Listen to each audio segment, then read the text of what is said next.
Hello, everybody. Welcome back to Band Trading Cards. And our guest for today is the creator of a Canadian trading card game called Legions Realms at War. It was launched on October 25th, 2021, after a decade of testing and development. Four different products have been released in the first 12 months, with the latest product, Empires on the Rise booster set, now scheduled for release in April of 2023. It's on Kickstarter right now. Let's welcome Tyler Howe. Hi, Tyler. How are you? Great, Ben. Thanks for having me. It's I've been watching your channel for a long time and seeing your you work with and talk with and learn all these new games and stuff like that. I know I can imagine that's been pretty daunting for you, but I Mm. mean that's what you enjoy doing. So it's great to have to be on here and to be talking to a fellow Canadian. A lot of times, a lot of these games are coming out from all over the place, but to have a fellow Canadian who's actually not far from our studio, which is great. It's great for communication, but it's great for getting product to you too to look at and go over. Yeah, I believe that you are in Waterloo, right? Actually, we're Somewhere? in a little town called Woodstock, actually. So Oh, no, not Waterloo. I was thinking about W. Sorry, yep, Woodstock. Yeah. yes, Uh-huh. So Woodstock is about probably 6 hours yeah, about drive. 6 hours from you. Yep. Yeah. So I hope we're gonna meet each other. So yeah, I I already have your products. You gave me some of those play mats and booster boxes. Yep. Then I was interested on the game itself because you have pretty unique game which has different um different playmat. It's a long Yeah, playmat, it's yeah, it's a 28-inch playmat. Yeah. Oh yeah. And yeah, before we talk about that, about the game, Yep. I would like to ask about a little bit of the your background in business and professional. Yeah, for sure. Well, mainly, like I've said before, in other mediums and stuff before, but um, I have a big and a long background in television and film and broadcasting. I mean, that's what I have. That's what I have a diploma in. I went to post-secondary for. I wanted to be a screenwriter and a director, and so that was my main focus. All throughout my early schooling and then into extended schooling. So like Legions came about as an actual screenplay originally. That's why the lore is so rich and the character development is so detailed. Is just because it was originally a screenplay. These characters I built to be a live action. So that that has been the majority of my life and majority of my working life. I bounced around to a lot of other jobs in the meantime, while everyone does trying to live their dream. I opened my own after college. I opened my own studio called Drops of a Dream Productions, Hmm. and I ran my own studio for 2 years, specifically just doing um, freelance videography and cinematography. So I made a lot of commercials, infomercials, I see. different advertisements for companies, stuff that has gone internationally, stuff that's just been local.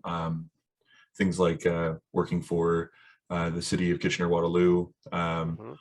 and recording some of their big festivals, their big events, stuff like that for local news and local radio stations and local television. So I spent a lot of time in that industry. Worked downtown Toronto. Worked on a couple TV shows that were made here in Canada, like Canadian Pickers, Instant Cash Canada, House Oh. Hazards, Cash Cab. So I worked in television for a while, but I've always been building this. It's been a dream of mine for a very long time, and it was to get it out to people in a medium that I knew well. But that's after 17 years of trading card game experience, of being an avid player and collector and tournament goer for a long time, and playing a multitude of games. Um, I kind of the two of them found each other, both passions, and I kind of combined them together. Um, and I haven't looked back since. It's just this is my life now. Is this your first game design? Yes, this is my first game design Uh-huh. in its entirety. I have designed other ones prior, never to a mass audience or mass release, um, but this is my first one on a world scale. I say world scale loosely because I mean we're still small, we're still out of Canada, but you know, we launched internationally in 2021. We have stores in 4 different countries that have carried our product. So, Mm-hmm. you know, and we have a very strong presence here in Southern Ontario, but in Canada, but our presence in the United States is starting to grow pretty well. So much so that we actually hosted a large scale tournament down in the US in November. It was a $5,000 prize pool tournament Mm-hmm. in Tennessee. So, and then obviously, you know, we'll get to it, I think, later, but we also we're going to Gen Con in August. We ended up getting one of the large scale marketing booths at Gen Con. So that's awesome. That'll be our first jump into American con events. We've done Canadian ones, but it's going to be a big jump and a good move for us. So Yeah, I've seen those announcements on Instagram as well. So it's pretty big, you know. Um, the question also is that I really love to know the origins of this game, like how you came up with the game concept and the moment that you get the aha moment that I will do this TCG, something like that. yeah. So please tell us the story behind it. Okay. Yeah. It's it's one of those I wouldn't say movie moment, but it's one of those moments where it, like you said, those aha, those kind of click moments. It was, like I said, it's been a long time that I've been working on different screenplays and different stuff in the background, Mm-hmm. while working in television and gathering all this knowledge and experience of how to lay that out properly and how to pitch it to a company. And then I took that and moved it into my small studio when I was working on that for a while. But obviously, as technology advances, it's hard to keep up as an indie creator, specifically for media, multimedia. Mm-hmm. So when it came to this, like I said, I've been playing TCGs for a very long time. It's over like 17 years now, and different competitions. Well, my best friend and I, I've known for 15, 16 years now.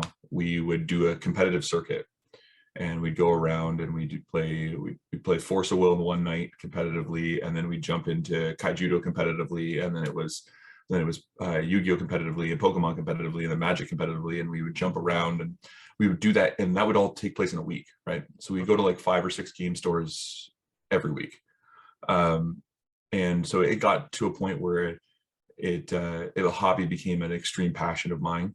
And I remember being at a Yu-Gi-Oh tournament in the little small town of Dundas, Ontario. It's a blip on the map. And we were there at a Yu-Gi-Oh tournament at this great game store called Dungeon Comics. And when I had brought this concept to there, there's a couple guys I know that I've recognized and played with for a long time. I brought this concept. It was in a little tin, cards on the little piece of paper written on the back of Yu-Gi-Oh cards. Yeah. And the game shop closed, and we went down the street to a Subway, and we were all pretty hungry, and the Subway was open late, and so it was a really dim lit Subway. It wasn't very good ambiance, but especially for reading cards, it was a little difficult. But we're sitting in the corner, and where everyone's eating their subs, and I bust out this tin with these cards, and I said, "Guys, hear me out. I've been working on something. You want to try it out?" They're like, "Yeah, let's give it a go," right? And we played there, no mats on the table, just on a table in a Subway, right? And we're going through, and I was trying to explain the mechanics to them and stuff. And Legions has come a long way since then in terms of structure and dynamic. But those were some of the origins of, like, right when we played, right on a table in a small little Subway in Dundas, Ontario. It's one of those little humble moments, Mm-hmm. and it's progressed so much since then. But I've always been a massive fan of fantasy and science fiction. A lot of my scripts and stuff mirrored that, and dabbled into horror as well. So Uh-huh. that concept of foreboding, foreshadowing, things that could be grim, a building up of a supreme character, the story arc of a valiant hero trying to overcome this massive threat. things like Star Wars played a really big impact on my life as a kid, and that icon that Vader was ended up becoming such a prevalent thing in my mind that the reason that franchise was successful as it was is because they had a powerful dark icon that they could build to, and people wanted it. And because the mystery was always hidden behind the mask, people wanted to know his origins and where it was, and it allowed the entire franchise and story arc to build from one pivotal character. So when Legions was created, that's why I showcase this character on the back of the cards. Oh yeah, the orc. This is Decimaya, and Decimaya is my equivalent of a Darth Vader, right? Oh. It's my pinnacle, my epitaph of great evil. And so the 8 legions, although they're at war with each other, there's always that looming dark presence that they have to keep in mind as there's going to be the coming of this great evil. And are we going to fight with each other, or are we going to eventually band together to see if we can stop this evil? Yeah, just like Sauron in Lord of the Rings. I Yes. really love fantasy as well, like watching these kinds of Lord of the Rings, Rings of Power, things like that. Yeah, so I guess you're watching that as well, right? No, I actually, No? believe it or not, I'm as much as a sci-fi fan and fantasy fan as I am. I've seen Lord of the Rings, but I have yet to see Rings of Power. And believe it or not, I'm one of the very, very few people that have not even watched an episode of Game of Thrones yet. Yeah, because of the So, Lord of the Rings, I was able to read 3 books of the trilogy, and also The Hobbit. And now I bought Silmarillion. There's a lot of things to read. So my son is also into it as well. So yeah. And so that means you went to introduce it to your friends as a game, and yes. it was not like from a story, right? No, my friends were all gamers, right? So if I were to try and put it to them or present it to them on a story level, I'm not saying they would dismiss it, but it was not their passion, their focus. So I brought it to them as a story. I brought it to them as a game that told a story, and the characters and the design were rich enough to pull people in. And that's something I've captured, and I feel like we have something like a lightning in a bottle of this storyline that is so driven by character story arcs that we reach a mass audience. I think we can create, and that obviously the dream is that Decimaya becomes that icon.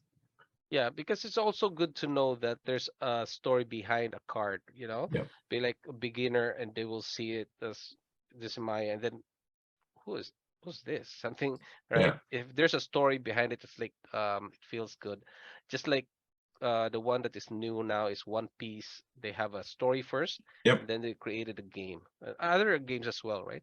Yeah, and I've seen Old World, Legend, Tyrant, Ravage Lands, Legacies. What are these ones? Can you tell us more about it? So yeah, those are just their segments and sagas of our lore. Because this Legion spans over a course of 1,000 or plus years. So like most fantasy stories, there's rise and falls of heroes and villains over time, right? But there's always one thing that transcends and comes back to Decimaya, is that she's been from the very, very beginning, and she appears to be this immortal being that has been the constant over several centuries. And so what we did is we broke the lore into sagas. So we have the Old World saga, which is the creation story of the actual old world, where although the realms were one, almost like a Pangea, where they were all connected to each other. And as the Old World saga goes on, you learn about the creations of the original beings that sculpted the land and that created the first inhabitants of each of these realms. And then it culminates in that saga. It culminates into the battle of the division between the light and the dark, and that, unlike most stories, you would assume the light being good and the dark being evil, but in Legions it's actually reversed. So the ones who gather towards what we call the Yin Mantis flame, the light, are the evil ones. And the ones that step into the darkness and away from the light and are not encapsulated by it are the ones that are the pure of heart.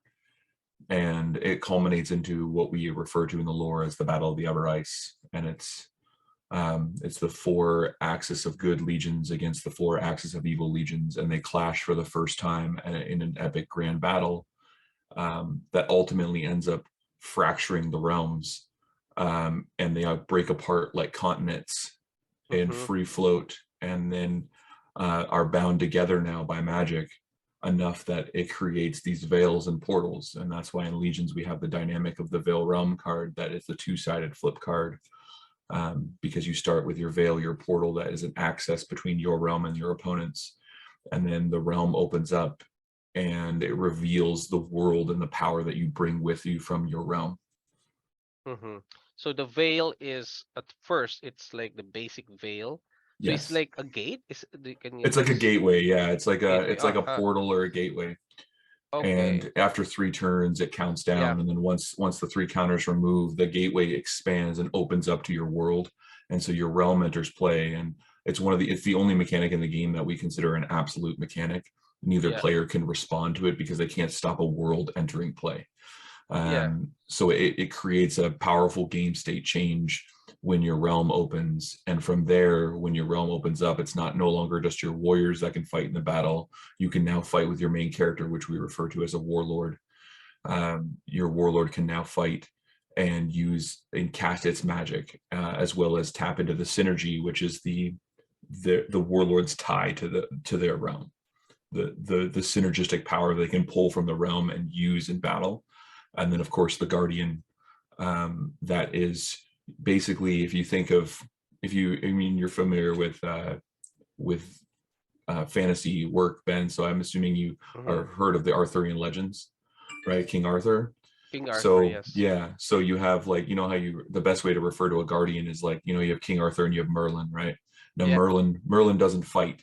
He's there to advise Arthur. He's there to cast magic. He's there to protect him. Yeah. Yep. And that's the role the Guardian plays in Legions, is that the Guardian is not an active piece in battle, but it's a piece that draws from alchemy, and it can pull magic and use magic to aid the warlord to pushing forward for your realm.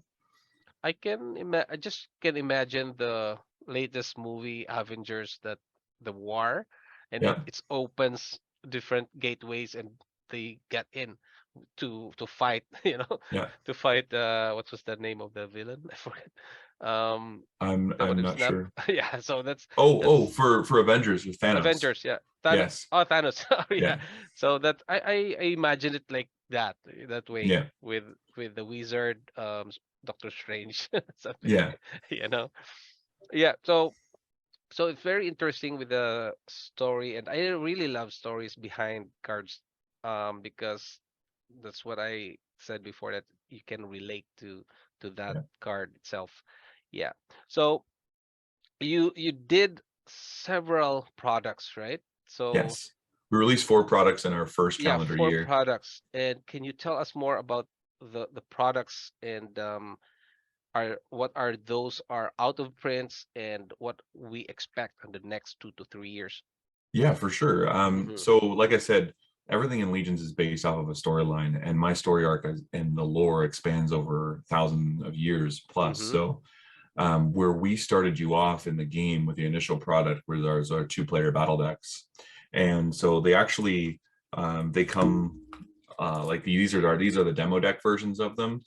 We sent them to you as well. So these are the ones these are the ones we give stores for free, so that people can learn the game. So they're non-foil, but these warlord characters, they all come in with a foil version as well, and that's going to come in the actual sealed product of the 2-player battle decks. But the main thing with the decks is that it's your best jump into Legions. They're paired in rival factions, so you have the heroes versus the orcs, right? Your classic battle of your heroes are the humans, the elves, and stuff, and they fight against the orcs, right? And then you move into your battle of the ages in high fantasy, right? You have your angels versus your demons, right? Yeah. And then you move on to the classic battle of immortality, where you have the undead against the Titan, right? Yep. So these are like the pantheon titans of like, you know, Greek mythology and such, right? And then you move into the pure fantasy of the dwarves and the hill giants and the clans that live in the snow and the mountains, right? And then they master the elements. And then you have the mythical beasts. So everything under the mythical beast category, like your dragons, your phoenix, your fairies, your nymphs, your minotaurs, right? Like stuff like that. So there are 8 legions in Legions Realms at War, and we did that intentionally. In most games that we would consider magic-like, the ones that like to mirror magic in terms of magic has 5 colors, and a lot of their games try to mirror that. I know Force of Will did that. Argent Saga did that. They try and mirror the 5 colors because that's successful and that is what worked for Magic all those years ago, right? We wanted to think outside the box and give people 8. And there's obviously there comes pros and cons to that. Cons is the fact that because you're now trying to balance 8 colors as opposed to balancing 5, that creates a different power dynamic and a power structure. Challenge. Yeah, it is, but at the same time, it gives players ultimately a tremendous amount of variety. And we understand that in competitive play, coming from 17 years of competitive play myself, that there are basically, you have your Johnny, your Spike, and your Timmy as your main focus of like those 3 categories of type of player. But when it comes to play styles, you usually have 4 play styles, right? You have your aggro or aggressive decks, you have your long game control decks, and then you have your mid-range tempo-based decks, and then you usually have your combo decks, right? And so because there's 4 of them, right, what we did is instead of just limiting it, we expanded it. So now that's why you have 8 legions. So you actually have 2 of each style of play that appears across different legions, right? So when you look at aggressive, you have your orcs and you have your titans, but they both play very differently. Orcs play fast and wide, and titans play big and tall, right? So what I mean by that is in orcs, you fill your field and you attack for many different attacks. And in titans, you play 1 or 2 big guys, make them huge and hit for massive damage, right? And so that's what I mean. So we not only tie in the elements of play styles that are found commonly across multiple games, and not just in terms of what their game mechanics do, but I mean in terms of players playing those games. And we tie that in heavily into the theme and the lore of the game, being titans are big beings. They get big and they hit hard, right? So we keep that all on theme and build it in. And so that's what you find in your 2-player battle decks. You find your warring factions. And we wanted to make sure that that product was all inclusive in the fact that you get 2 decks and you got 2 booster packs of Ravaged Lands, which is our first set, right? So not only you had that great experience like Pokemon offered in the early 90s, where you buy a deck and get packs inside as well, so you can immediately customize your deck, and you got that and you got that experience of opening product right away. But we also made it with 2 decks as well. So if it was something that you wanted to do with your friend, or you bought it for you and your brother and sister to play, or husband and wife to play, or whatever, right? Is the fact that it was something that was cheap, affordable, that stores would always have in stock, and be able to grab them and learn and sit down and play with people right away out of the box. Or if you decide to split it with people, its cost is very minimal. So that was our goal with this 2-player battle decks, and it worked pretty flawlessly, even into competitive play a year later. As we're doing these larger scale Siege Series tournaments, you actually see 50% of competitive decks are still cards pulled from and played from the starter decks. So it really shows that the starter decks were the true Legion experience right out of the box when it comes to game mechanics and game design. Now with the starter decks, though, I do say, and preface this for anyone that purchases them or pledges for them on the Kickstarter as well, that we have as add-ons, is the fact that the 2-player starter deck is the best way to get into the game. But it also, we really wanted to capture the nostalgia of the 90s Pokemon and Magic era.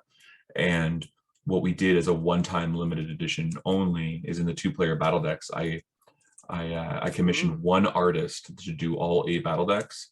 So outside of your main character that appears as your warlord, the rest of the cards in the deck are actually done as hand-drawn pieces of artwork be as a throwback nostalgia to the artwork of yesteryear, right? And we know that in the TCG space, new players coming in, they want they want the flashy, they want the beautiful, but they want these borderless, these crazy foils and stuff like that.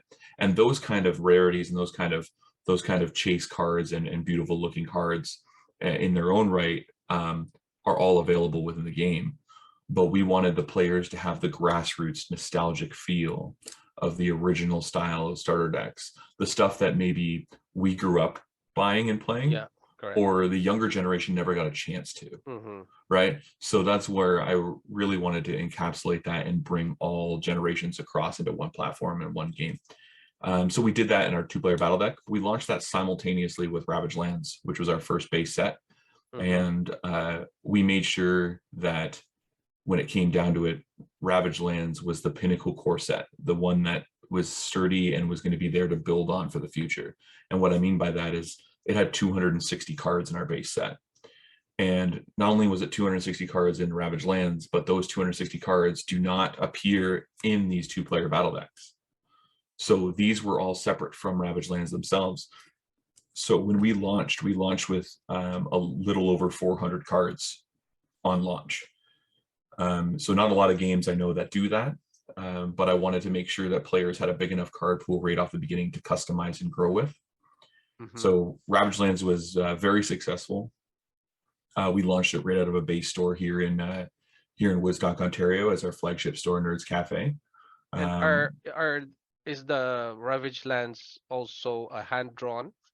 No, the Ravaged Lands is completely so the like I said, the hand drawn pieces were only in the 2-player battle decks, and they were a limited edition product. Only 1,000 of each 2-player battle decks were ever printed. Is it drawn by through the medium of acrylic, or what medium? So it was actually originally drawn with ink and pen, and then what they ended up doing is then they put it into a software, digitized it, and added a color to it, so it looks very much like the old comic books used to. So we really wanted that feel in the very beginning. But when we got to Ravaged Lands, those 260 cards, everything is your modern style digital artwork that everyone's used to seeing. And just like you see on these warlords here, these are the modern style digital artwork. It's the same thing with the cards from Ravaged Lands and on. Like I said, though, that nostalgic hand-drawn art was only for the starter product, and that's what we wanted to keep as this nice nod and tip the hat to the historical games of the past. Yeah. So when it came to Ravaged Lands, 260 cards that were completely done, I assembled an art team of 35 artists from around the world to commission and do all of these pieces. They're excellent individuals. We make sure that we give credit to all of them on the bottom of every single card. Yeah. And along with, our legal information, and of course every card, tying it back to the story, has flavor text on the bottom of the card as well, every single one of them. Mm-hmm. So and just it's a way that you can, while playing the cards, you can piece the story together as well. So my question though is, can you mix different legions, a card to another legion? So in Legions Realms at War, the way it works is that if you choose your legions, say I pick orcs, I can only play green color cards, only orc cards. However, there is another legion we refer to, or another realm that we refer to as the Bounty Realm. Just grab one here. So the Bounty Realm, it's here in a hard case here. This is actually, it showcases our exalted rarity, as you can see, with the gold swoop and the gold plated stars on the bottom. I know you have some of those as well. So the Bounty Legion, identified by the book and the crest here, unlike the other ones, and they're gray cards, much like Magic and other games. It's the neutral or generic cards that can be splashed and played in any deck. So when you're building a deck for Legions, you choose your warlord first, which is your main playable character, and your deck is built around that color, and then you have the ability to splash in neutral Bounty Realm cards that can aid you because they're available as a card pool for every deck. So there is no like multicolored character. As of right now, there's no multicolored. Okay. It's definitely in the works and the plans for the future. We actually, going back to the most special card or most special character in our storyline, Decimea. So Decimea, when she becomes a playable card in the future, because she's not right now, when she becomes a playable card in the future, she will be the game's first dual color warlord. Okay, nice. Then you got Bountiful Harvest Frontiers. So Yes. what are these expansion sets? Yeah, so Bountiful Harvest was our next jump in world building and our next jump in expansion product. So Ravaged Lands and the two-player battle decks came out October 25th of 2021. And right on release, the battle decks were, like I said, were a limited product. So their print run was completely ended right as the day of their release was the end for the print run. So what we have is what's left. And when it came to, as we go through Ravaged Lands, we expanded on the world of all the legions, but we didn't really we touched a little bit on the Bounty Realm, and there are some very awesome and unique cards in Ravaged Lands specifically for the Bounty Realm. But Bountiful Harvest was our first big foray into explaining and diving into the world that is the Bounty Realm, which is the neutral areas where all your neutral and colorless cards come from. So that entire expansion set, it's an 84 card expansion set, comes in a small box. That actually has a nice flip lid, has packs tucked inside, also with a box topper.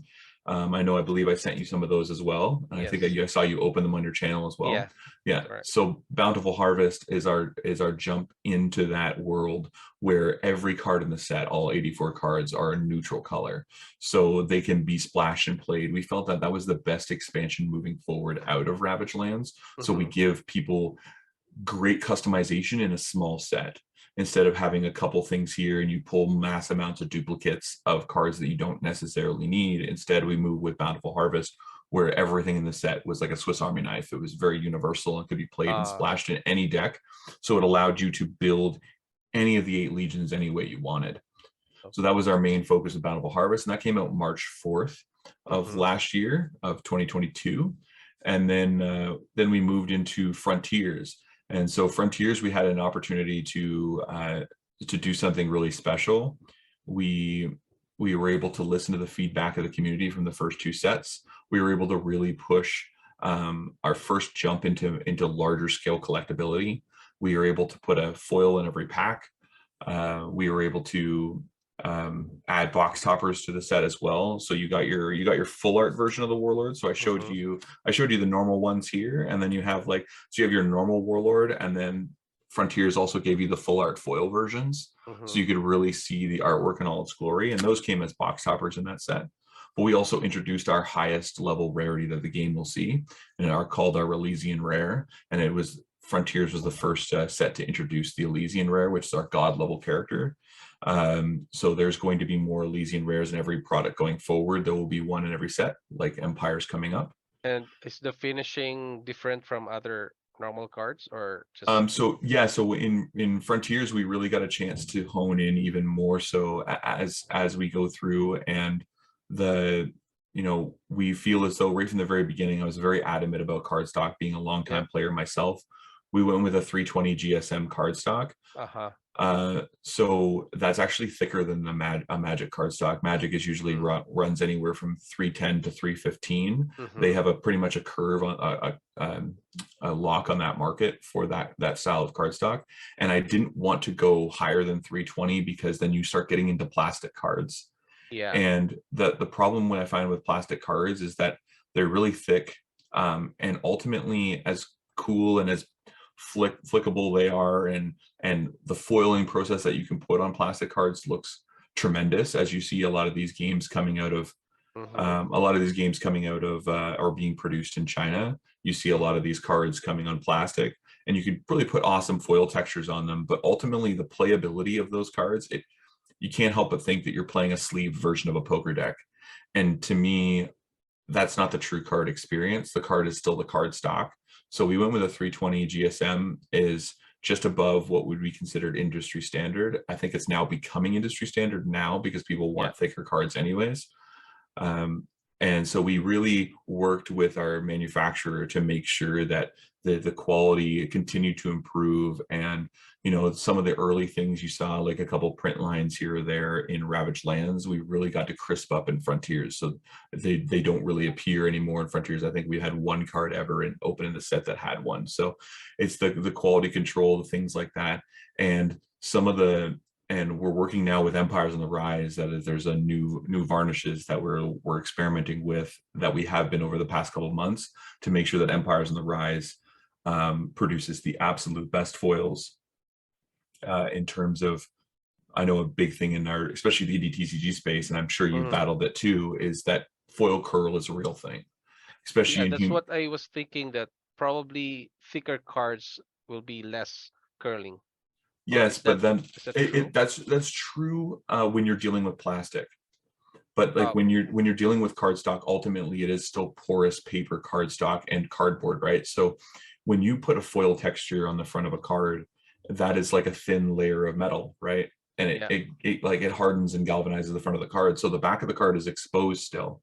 So that's where you get the foil curve. A lot of people believe that it's the actual bend, but it's really just the absorption or subtraction of moisture. When we have when you're working with that foil, even that cardstock, you have you get that absorption of moisture, and it ends up Mm-hmm. creating the card curl. And you find that not happening in plastic cards. But once again, we opted to, and like most games, opt to use the cardboard and true cardstock, right? So when it comes to over the past couple months, we've been really working with our manufacturer on very thin varnishes and stuff to seal the other side of the card. So now with the production of Empires on the Rise coming, we have locked in this nice thin varnish that doesn't really add to the card thickness, so you can't tell the difference between our older cards from last year to the ones now, but they allow the moisture to stay outside of the card and not add more. So there's no longer or any type of foil curving at all. It's not something that I know a lot of these games have struggled with. Even Mm-hmm. Magic still continues to struggle with, and we believe that we have got as close as we can of mastering it this early on in our lifespan. Yeah, but how do you seal the one at the side? Because I know that they have finishing on top of the Yep. art, but the ones on the edges, it's Yep. exposed, right? So how do you Well, seal that now off? this is our new varnishing process. Also seals the edges of the card as Oh, well. that's nice. Yeah, Okay. so it's something that we, like I said, we've been working on for months now, Yep. and we've been testing different things. We put them in different humidity, and we've laid it all out in the studio, multiple Mm-hmm. piles of different varnishing techniques, and we've found that we've narrowed down the one that really works for us. Oh, no. Nice. I'm excited to see that. Yeah, So, yeah, that's good. Because I think more, I think everything, there's other TCGs that doesn't curl as well. So I forgot which one, but most of the TCGs really curls. Especially when I have some contents in my videos, yep, showing the exposing it in the cold yep, weather, like outside. I yeah. put it in the snow. So yeah, they really curl.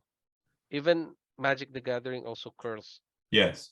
And that's Yeah. something that we've been working on since the very beginning. And we're very proud to say that our original foils held up very, very well. Mm-hmm. And as time goes on, we learned also what manufacturing time really comes into it too, right? When we produced Frontiers, it was manufactured in the warmer months of the year. Yeah. So it was more subject to humidity fluctuations, Correct. right? So it's definitely something that we take into consideration, not only with future design and future product releases, but being a new company is a whole learning process for that.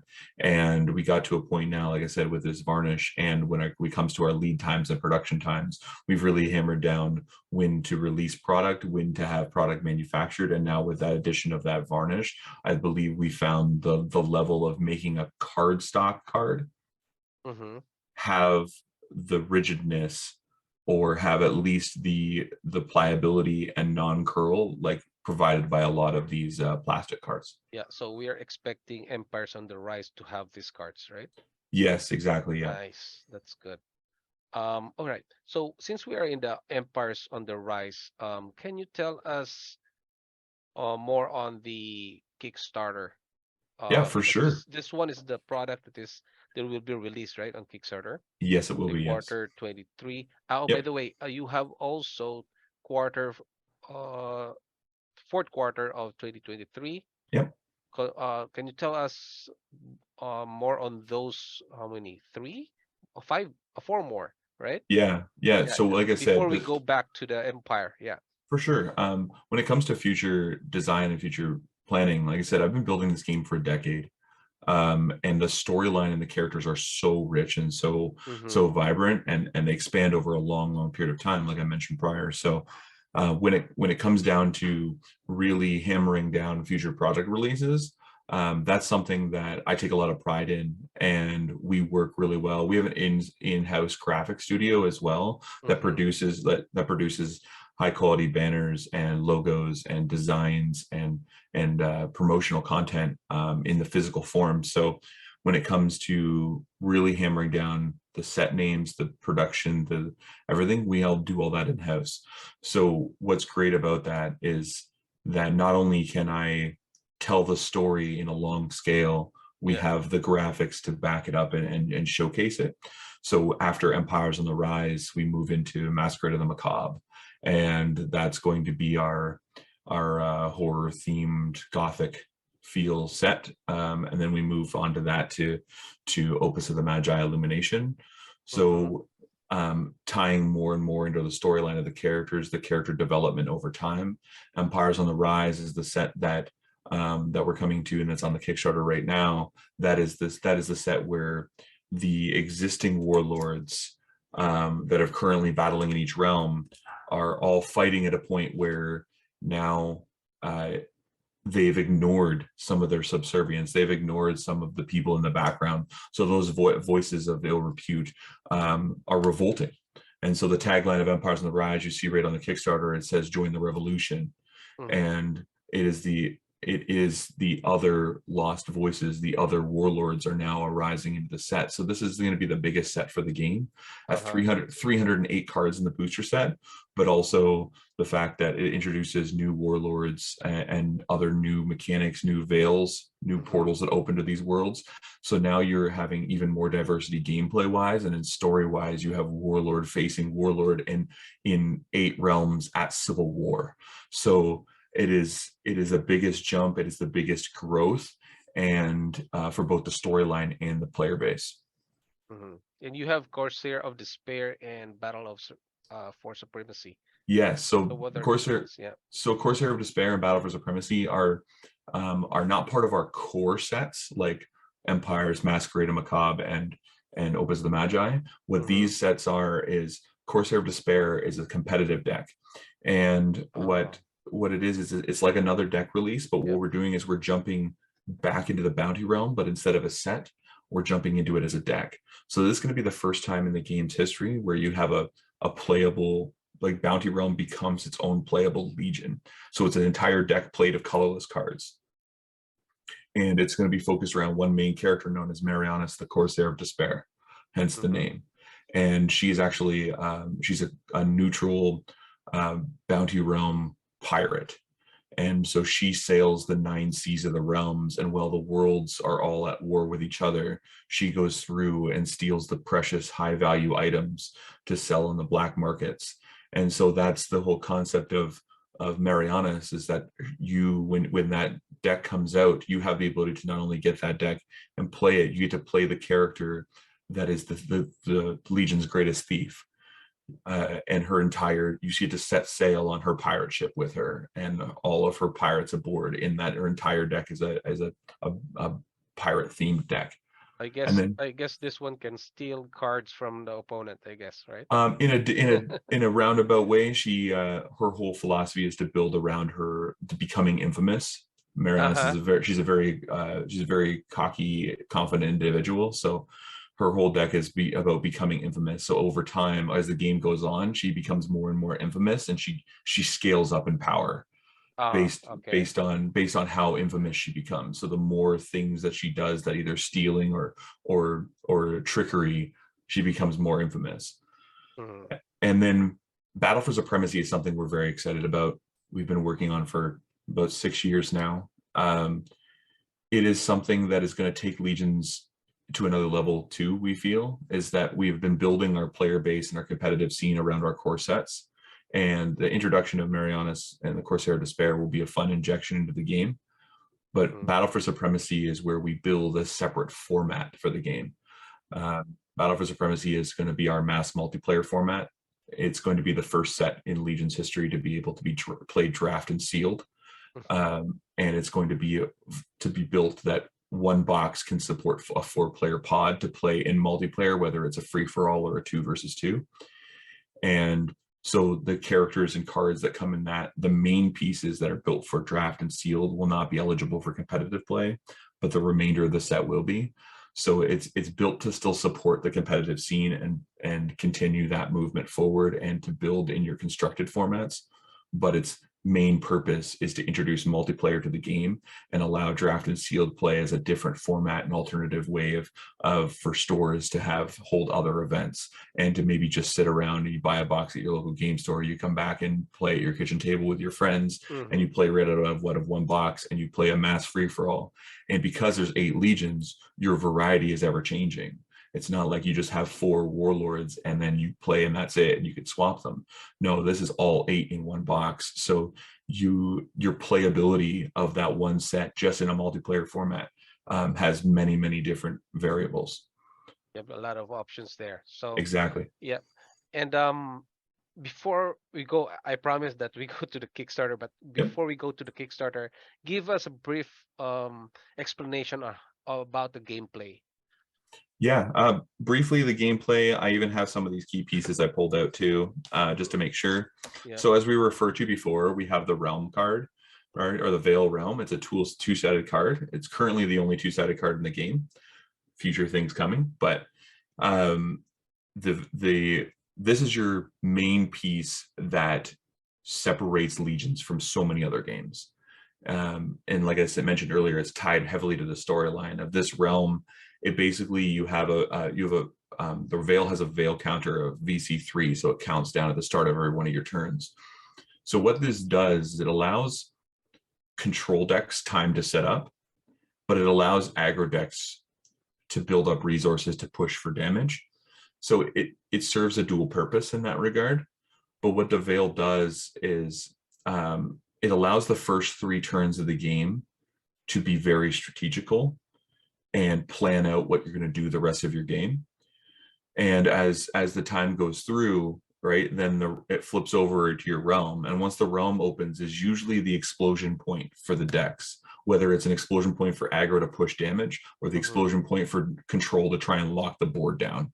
And then you have the in-between of the tempo. Some strategies are bounce, shuffle cards, and then others that combo and play lines that either search or tutor effects. But ultimately, this starts in play for you. Similar to, I guess, the way Flesh and Blood has your equipment on the side of the board that already starts in play. In Legions, you have 4 cards that start in play, right? So you have your Veil Realm that we just went through. Then, of course, you have your Warlord, your king piece. Your Warlord is your character. It is your strongest fighter, but it's also the source of your life. So when your Warlord dies, you lose the game. So the point is to defeat your opponent's Warlord before they defeat yours. So you have to use it wisely in the fact that, like I said, it's your strongest piece. And so what ends up happening is oftentimes you have to expose it to use its abilities to try and swing the tides of battle. But if you expose it, now it could be hit back. So it's a matter of when to strategically move your pieces that you need. So Legions is still played fully like a normal TCG. There's no grid. We are on a bigger playmat with zones, but it is still played a 1 versus 1. There's no actual physical movement of cards. But then we move on to our Synergy, another card that starts in play.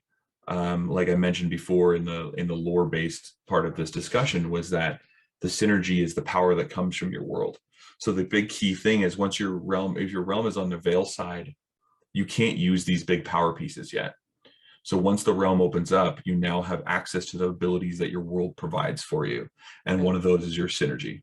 And by the way, does the realm have different attributes or abilities that once it's open, it will have different from other legions? Yes, they do. Yeah. So the one I'm holding up and showing you here is the dwarf one. So this is the Frost world.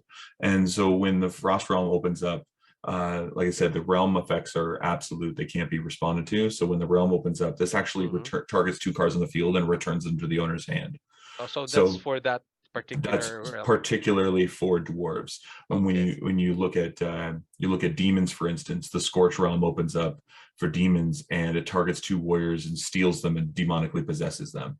Will it stay permanently open, or Yes, yes, the is realm there stays. any cards from the opponent that would close it? No? No, there's no cards in the game that Yeah. close veils. Once the realm is open, the world is ready to fight. So Okay. the big thing is your That- warlord can still sustain damage in those first 3 turns. So you have to be very, very cautious of that. But once the realm opens, your warlord now has the ability to move and attack. So, like I said, the first 3 turns are set up in protection, whereas your turn 3 is that pivotal turn in the game where you can start changing the tides of battle because now you have access to these powerful pieces. And then lastly, you have your guardian. So your guardian, like I mentioned before, is like your Merlin, your advisor, your ability, your magic user. And so your guardian has abilities that happen actually at the very beginning of the game. So our game has a mulligan effect. So when you start with 6 cards in your opening hand, you get to choose to mulligan. And if you do that, your cards go all to the bottom, all 6, and you redraw 6 from the top, but your deck doesn't get shuffled. So Guardians at that point have the ability that says at the start of the game, after mulligans, do this effect. And just like the realms, each guardian that belongs to the realms and varying characters, they all have different starting game effects. So then once again, it helps further customize your deck building strategy. And then they also have what they call a consume effect, which drains from their own magic to aid the warlord in battle. So some of them say if a warlord uses its magical or special ability, you gain this effect as well. Or if your warlord kills or destroys something by battle, gain this effect.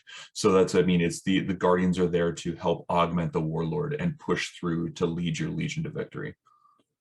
No, very interesting. And does the warrior zone and other zones limited to 5? Because I've seen Yes. 5. So that means it's only up to the maximum of 5. Yeah, correct. So when it comes to your deck, we try to make it as streamlined and as easy as possible. So you only have 3 card types that are actually in your deck, and that is your warrior, your unified, and your fortified. And those are the 3 rows that you see on the playmat and those zones that you're referring to. So your warriors are your typical warriors you would find, or creatures or summons that you would find in any other game.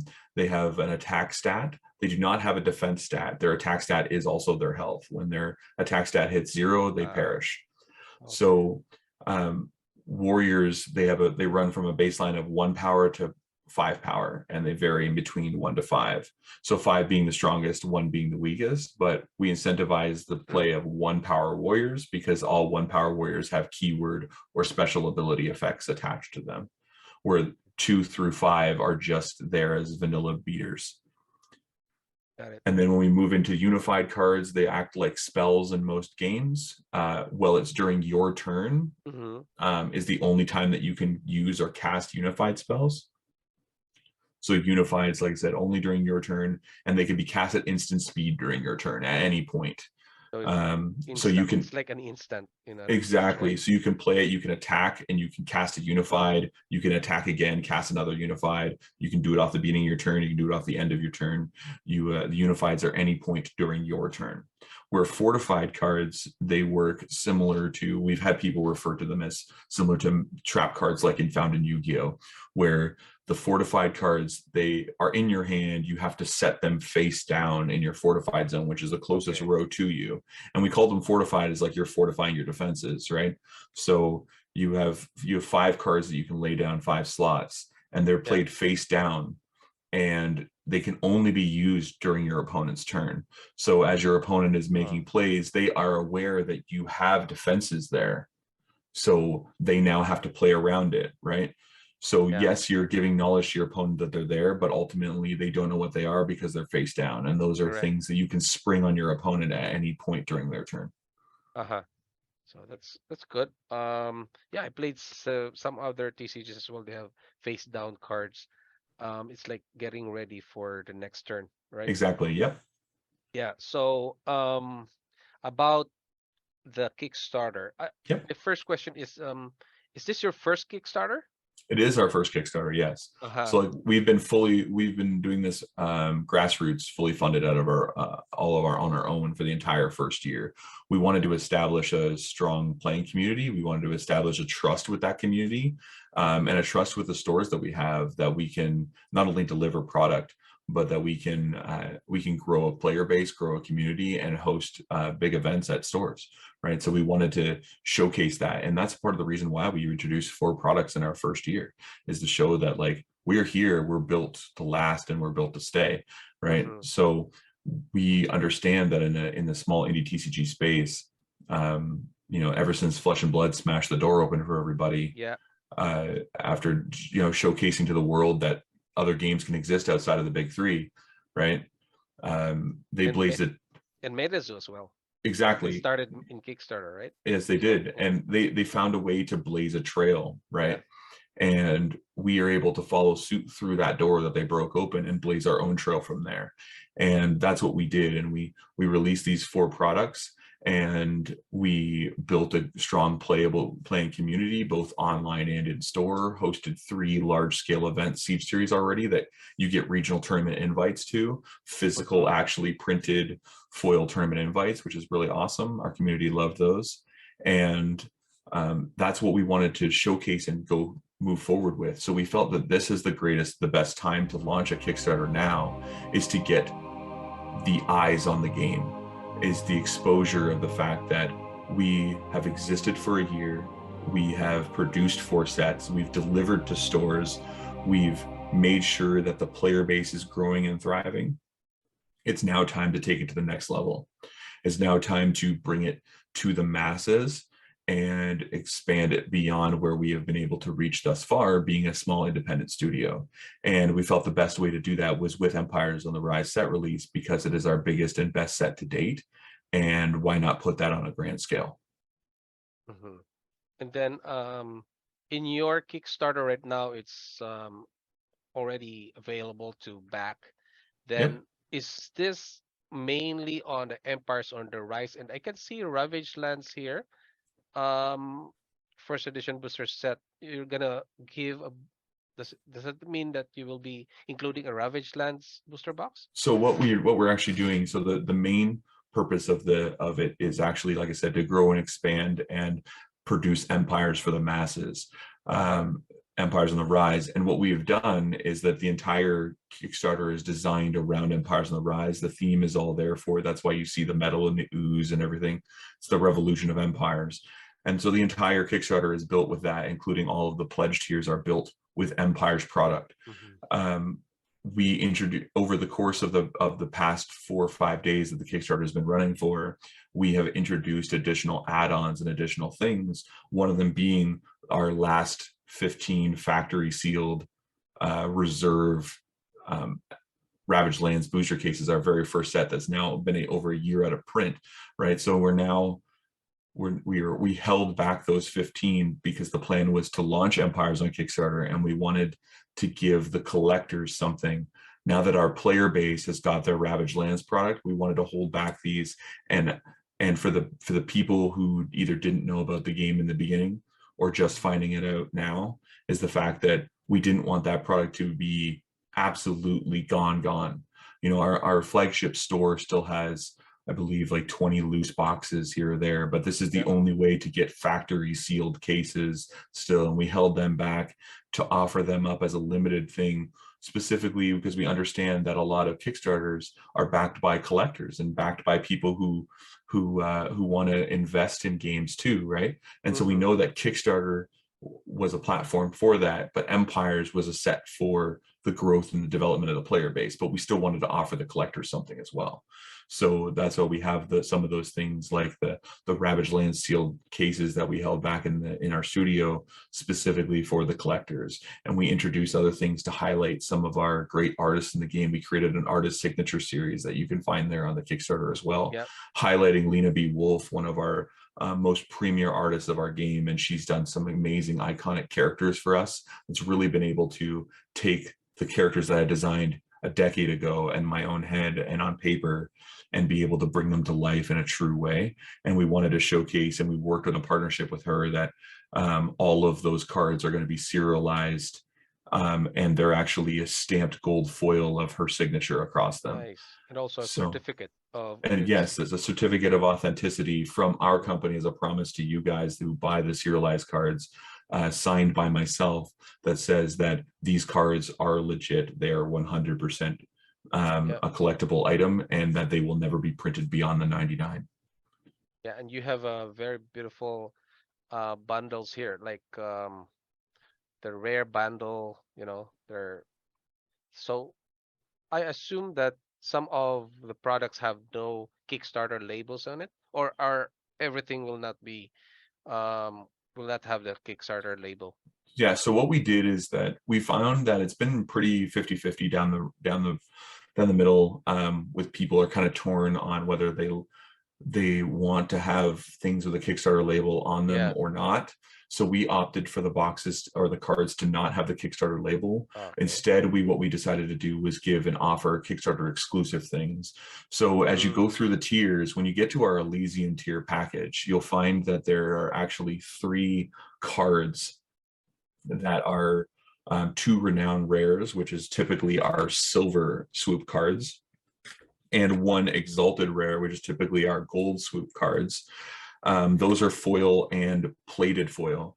And instead of them being gold and silver, we plated them with the green, the Kickstarter style green. Mm-hmm. And that's what we did, is we made some Kickstarter exclusive promos with a printed green foiling, specifically to be exclusive for the Kickstarter, as opposed to putting the Ks on the product Yeah, or on the boxes.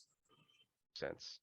Then you have several tournaments, like you have local weekly events. Yep. We have Siege series, and could you tell us more about this in this Kickstarter?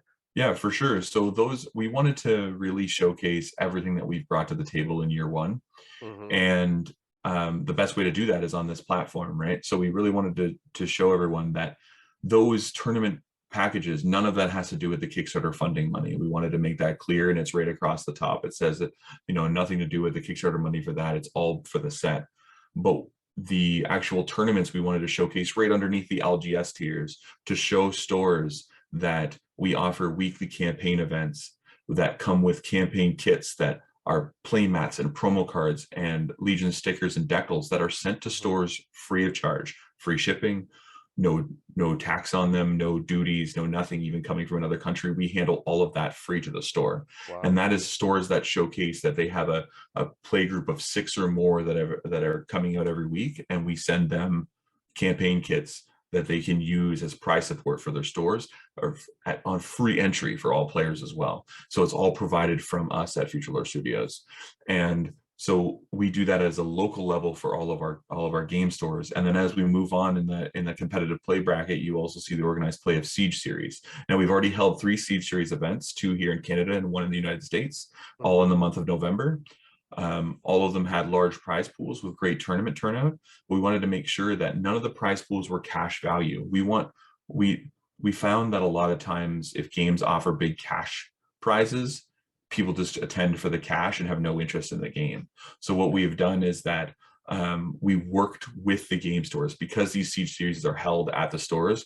We went above and beyond to showcase that we not only give them and offer them free product for local tournament play, we offer them free product for large scale events. And we attended, as a company, we attended all 3 events, including the one down in the United States. We drove 10.5 hours down to host the event at Guild Vault Games in Tennessee. And what we did is we made sure that there was physical prize support with additional prize promo cards, special cards you can only get in the Siege series, as well as those, like I said, printed versions of the Siege series tournament invites as well for the top 8 that were awarded. But we also worked with the stores to offer store credit, so that those players could then, who are playing the game, could now use the store credit to help continue to support the store that they're playing at. So instead of offering these cash prizes that undercut players and undercut stores, we wanted to make sure that we involved the store and made it product and store credit, and work together with them to continue to build a player base at a high level. And then we move on from there to our Rally the Realms tournament, which is what you got your invites for when you attend a Siege Series. Every member of the top 8 of each Siege Series event will win an RTR invite, which is our Rally the Realms tournament invite. And from there, you on the back of the card, it describes that you go online, you register, sign up for the event up to 60 days before the event is held. So at the end of this year, if everything goes according to plan that we have, we're going to be hosting more Siege Series events throughout this year. And at the end of the year, we would put together a Rally the Realms tournament, which would be probably 2 days over the course of a weekend, where it's invite only for that tournament. However, there's it's an open entry level event for anyone to come in, play side events, jam games, interact with retailers, bring it in, and it'd be booths. It'd be a big gathering of people. So then we have the main event, but we have side events that's going to be open for everybody. And the main event will be for the people who acquired their tournament invites via the Siege Series that took place at your local game store. Yeah, and then you called it the North American Championship, right? Yes. So then we have the RTR and NAC, which is our North American Championship. We understand that worldwide championships are very hard to do logistically, plan out and everything. So we understand that North America is like our island. So we focus on the fact that we have a great player base in Canada and we have a great growing player base in the United States. So after we held a regional tournament in the US and we hold a regional tournament in Canada, our North American Championship is where it becomes North meets South, and they play in one large scale tournament that we will hold in the United States within a driving distance of Canada. So we'll make sure that is central to North America, and the North American Championship will be the people who qualified in both regionals in Canada and regionals in the United States will pair off in a North American Championship to be crowned the Legion's Legend. And you have several products as well, play mats and some posters for LGS. Yeah, and yes, our viewers can visit the Kickstarter and just look for Legion's Realms at War there, and you can back this project. Then my question also is, where do you print this Kickstarter? Like a country? So we can't disclose the printing company that we print at, but I can tell you that we do print here in Canada. Everything is produced, manufactured, printed, and boxed, and packaged, and shipped all from Canada. So all of our products say proudly made in Canada. And we wanted to support all of our Canadian backers. We wanted to support all of our Canadian stores and our Canadian manufacturing process. That doesn't mean we don't love the Americans and the worldwide, because we do, and we offer support everywhere, and we drive to you guys or fly to you guys if we have to. So either way, we want to support and open it up, and that's what Kickstarter is for, to open it up to the rest of the world and grow on a global scale. But everything is manufactured here in Canada. Yeah, and it's also easier for you for the QC. For quality control, right? yes, we can attend the facility, we can go over the cards, we can do it all in person, which is a huge plus that a lot of games don't really have access to if they're printing overseas. And when is the fulfillment of this? So if we get fully funded, then the fulfillment will be April, May is where we're looking at, because the set is actually completely finished.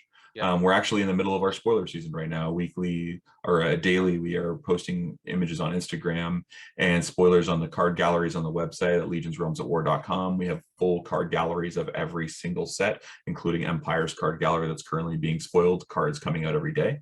Or join our Discord. There's an awesome community there that jams online games, plays part of our online Legions League, which is free to sign up on the Discord, free to play. And at the end of 3 months, whoever has the 12 members of the Legions League that have the highest points, we send out free prizing to them as well. So I mean, we have great community programs in place. And so you can get all access to all of that at those places. And Empires is a set that's completely finished and ready to go.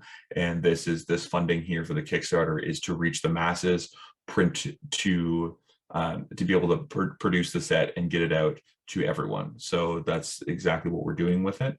And like I said, the set is ready to go. So you're gonna be busy for this year. yes, so, it is. Yeah, is this your full time? Yes. So in March, the weekend of the Bountiful Harvest release, I quit my job and I went full time doing this, just because the demand is so high and my team is so small. So still to this day, with Empire's release, we're going to be, it's a 308 card set. So we'll be now tipping over 1,000 cards in our first 18 months. And the 1,000 card pool is produced solely by me. So I don't have any other designer. So I do it all myself, and then everything goes to the testing team. So as we're speaking right now, the Kickstarter for Empires on the Rise is live. Meanwhile, my testing team is already testing cards for Masquerade of the Macabre. Nice. So like I said, it's a constant go, and I have artists working on artwork for Masquerade of the Macabre right now while Kickstarter is going, right? So it's a constant process, and it's a constant thing we have to stay ahead of on. But yeah, it's pretty amazing. Yeah, you mentioned team. How many people are there in your team? Like artists, Discord admins, something like that. Yeah, so when it comes to my team, when like I said, for R&D and design, it's just me.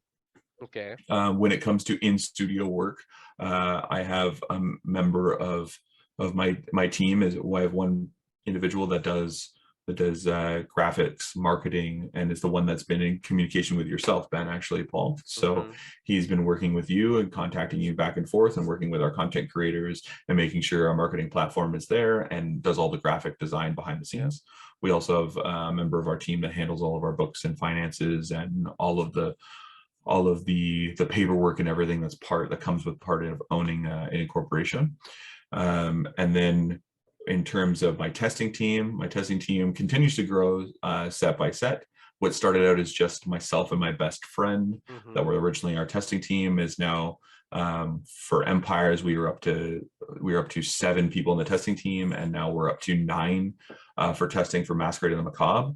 So it's an ongoing growth and development. So our testing team continues to grow.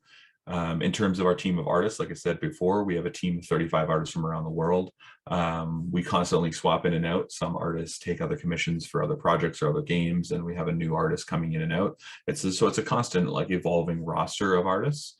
But we've kept some core ones all the way through.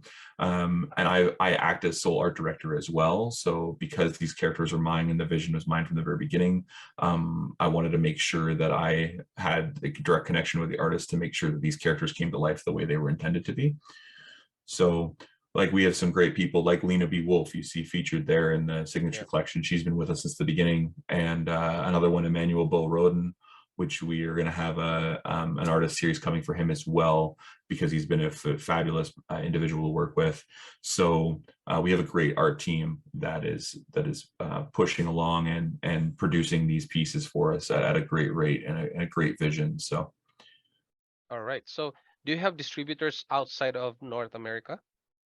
No, we don't actually have distributors right now currently at all. So everything is done through our Future Lore Studios fulfillment. So we have a Future Lore Studios where, like, head office and everything that we work out of and develop, but we also have a fulfillment center that packages and ships out to everyone. One of the great things about controlling our own is the fact that we can control allocation. We can figure out what goes to which store. And we have built great relationships with importers and exporters at the border, and great relationships with shipping companies that we're getting product. Like, for instance, we have a game store in Hong Kong that's kicking off and doing really, really well. They've been running for about 6 months there with Legions. I even worked with them to make sure that the rulebook got translated for them as well. So for instance, from our door to theirs, it's 4 days from Ontario, Canada to Hong Kong. And that's the kind of speedy shipment and fulfillment that our own fulfillment center can do. All right. So thank you so much, Tyler, for your time. Please invite our viewers to the Kickstarter, also other products other than Kickstarter, and also for the channels that you have. Yes, for sure. Like I said, legionsrealmsatwar.com is where you can find everything, as well as we have our Discord links, our Twitter, our Instagram, our Facebook. They're all found on the Kickstarter. They can be found anywhere where you type in legionsrealmsatwar.com and Google, where we dominate the first page and a half of there. You can find all of our stores on there. There's been many content creators, Ben included, that has covered the game with us. So it's been a great ride and a great experience for our first year. And all of those social media platforms, please jump in the Discord server. It's free to enter. It's free to sign up for the Legions League. We have a great community in there. Spoilers are going on all the time. And for those that back the Kickstarter, we make sure that you jump in the Discord, because we actually have Discord member goals that if we reach a certain amount of Discord members, you unlock goals in the Kickstarter that's given to every backer as well. So it's not just monetary, it's stretch goals as well. So everything, all the links will be in the description down below. Yep. And guys, please support Legion's Realms at War on Kickstarter and join the community, especially Discord, because you can ask questions there regarding everything about the game, and also you can ask direct to Tyler. Yeah. And yeah, thanks everyone for watching. See you in the next video. And this is Ben Trading Cards. Thanks, Tyler. Thank you.